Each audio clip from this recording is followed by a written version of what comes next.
కేసీఆర్ కుటుంబం ఒక లక్ష్యం పెట్టుకున్నది.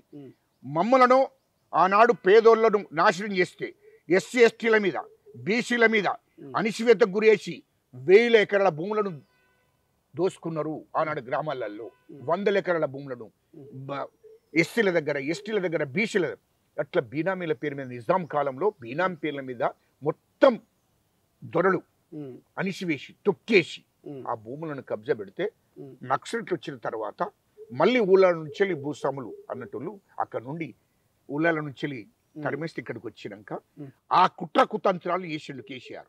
ఇప్పుడు కేసీఆర్ అంటోడు కుట్రకుతంత్రాలు చేసి ఈ రాష్ట్రాన్ని ఖచ్చితంగా మనం పాలించాలి.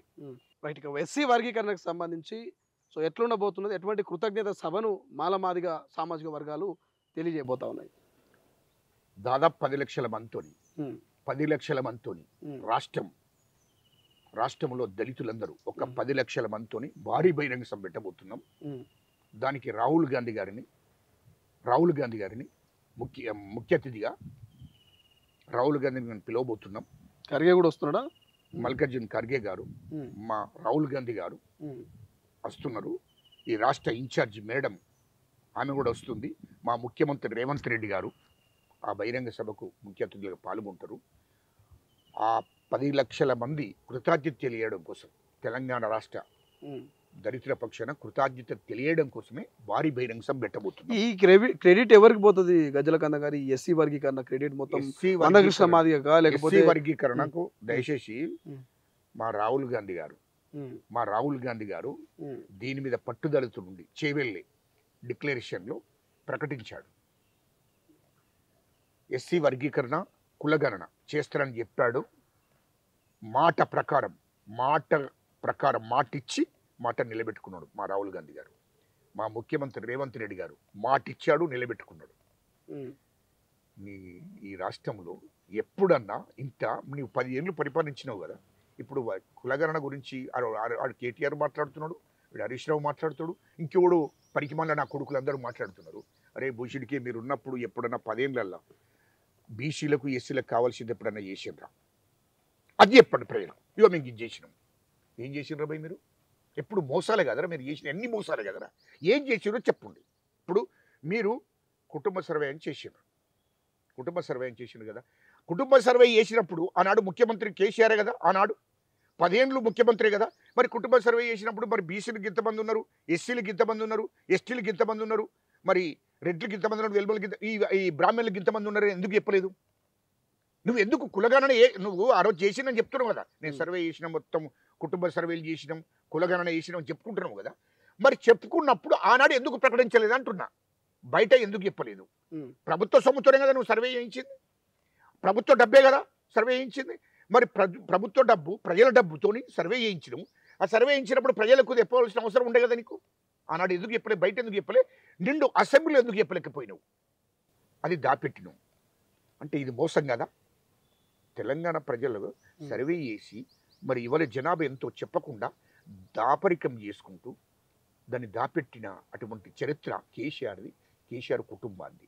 అరే భూషుడికి మీరు చెప్పలేదు, మోసం చేశారు.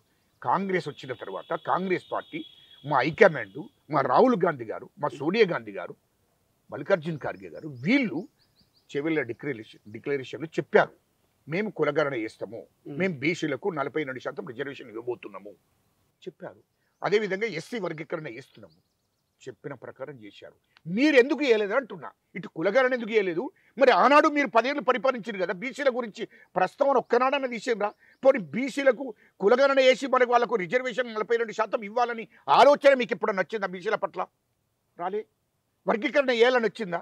కానీ మా రాహుల్ గాంధీ గారు, మా ముఖ్యమంత్రి రేవంత్ రెడ్డి గారు, మా శ్రీధర్బాబు గారు, మా ఉత్తమ్ కుమార్ రెడ్డి గారు, మా మంత్రి దామోదర్ నరసింహన్న గారు వీళ్ళందరూ కూర్చుండి, పొన్నం ప్రభాకర్ గారు ఖచ్చితంగా ఎస్సీలకు దళితులకు న్యాయం చెయ్యాలని ఆలోచన చేసి హైకమాండ్కి చెప్పి ఒప్పించి మెప్పించి మా ముఖ్యమంత్రి గారు సీరియస్గా ఆలోచన చేసి సుప్రీంకోర్టులో జడ్జిమెంట్ వచ్చినట్టు చేసి అదేవిధంగా వచ్చిన వెంటనే అసెంబ్లీలో ప్రకటించి నేను వర్గీకరణ ఏబోతున్నా అని చెప్పి ప్రకటించి, భారతదేశంలో గుర్తుపెట్టుకోండి, భారతదేశంలో ఏ ముఖ్యమంత్రి కూడా ప్రకటించలేదు. ఉమ్, ఏ ముఖ్యమంత్రి కూడా సుప్రీంకోర్టు జడ్జిమెంట్ ఎప్పుడైతే వచ్చిన వెంటనే నిండు అసెంబ్లీలో ప్రకటించిండు మా ముఖ్యమంత్రి రేవంత్ రెడ్డి గారు.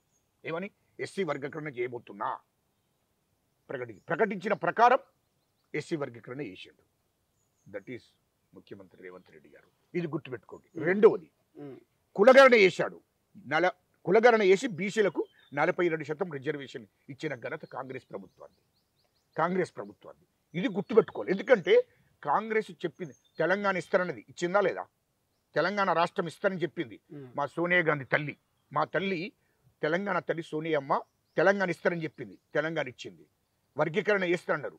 వర్గీకరణ చేసింది కాంగ్రెస్ ప్రభుత్వం. కులగణన చేస్తారని చేసిండ్రు. 42% రిజర్వేషన్ బీసీలకు ఇస్తానన్నారు, ఇచ్చిండ్రు. ఇప్పుడు 6 గ్యారెంటీలు కూడా అమలు చేస్తామన్నారు. 40 హామీలు 400 హామీలు కూడా ఇచ్చారు. అమలు అయితే 6 గ్యారెంటీలు 400 హామీలు. ఒకటి గుర్తుపెట్టుకోండి. దయచేసి మీరు కూడా మీ మీడియా ద్వారా మీకు చెప్తున్నా, ఎవడో చిల్లరగాడి కొడుకులు మాట్లాడిన మాటలు పట్టుకోకండి. ఎందుకంటే వాళ్ళు ఈ రాష్ట్ర ప్రజలను దోపిడీ చేసినటువంటి మూర్ఖులు మాట్లాడే మాటలు పట్టుకోకండి. ప్రపంచంలో ఏ మూల ఏ క్షణం ఏం జరుగుతుందో వేగంగా తెలుసుకోవడానికి తొలి వెలుగు వాట్సాప్ ఛానల్ని ఫాలో చేయండి.